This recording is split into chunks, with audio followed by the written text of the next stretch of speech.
May the 3rd, 1913, 100 years ago, and motorsports enthusiasts gather on Waddington Fell in Lancashire, England, for the annual sporting hill climb. Defending champion Joseph Higginson has asked Vauxhall designer Lawrence Pomeroy to build him a British car that looks like a normal sports car, but which can beat any out-and-out racer from the continent. The car is the Vauxhall 3098, and his drive that day makes headlines around the world. He wins the event in a car which becomes famous as the world's first 100-mile-per-hour sports car. It was probably one of the most significant sports cars made in the world, and particularly because it was made in England. After that, of course, the First World War intervened and development of such cars was curtailed. But other motor manufacturers on the continent were trying to emulate the thing, and so you get people like Mercedes and Austro-Daimler and Alfa Romeo, Fiat, trying to produce a similar kind of thing. And also Hispano-Suiza too, yes.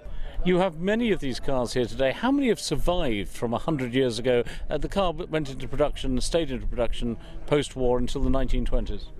Yes, the last cars were made in 1926. About 600 were made, of which 180 survive in the world, and there are something like 100 in England. There's only one bits of one of the pre-war cars, 100-year-old cars, have survived. Unfortunately, it's not quite finished, otherwise it would have been here today. 100 years ago, the Lancashire Automobile Club organised the event. 100 years on, the same club is running the anniversary celebrations, with over 30 3098s, the youngest nearly 90 years old, taking part.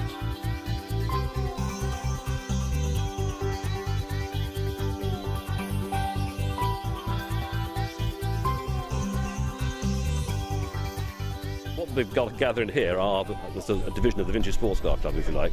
So the Vintage Sports Car Club is a club that was founded in 1934 to cater for people who owned Vauxhall 3098s, 3-litre Bentleys and twin-cam Sunbeams, and it's gone on from there.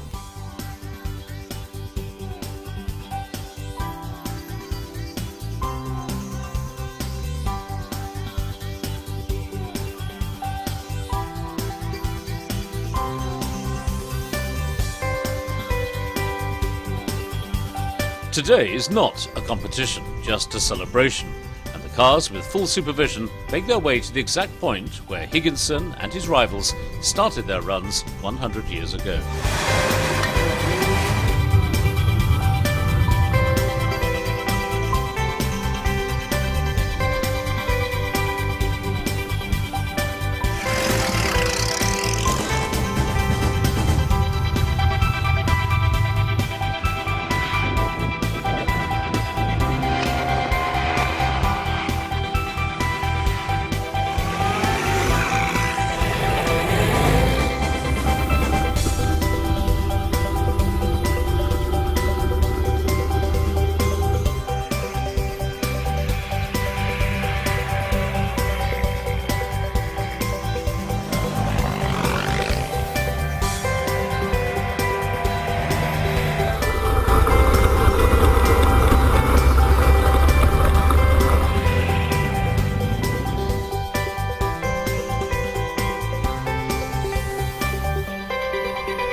Well, this is the first of a whole series of events to mark this special centenary year. What else are you doing?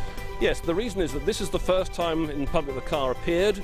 The next time would have been locally in Yorkshire, and then the other significant time was at Shelsley Walsh, and then after that at Brooklands. So we are actually going to be visiting Shelsley Walsh on the 2nd of July to commemorate Higginson's climb there, when he took the Shelsley Walsh record.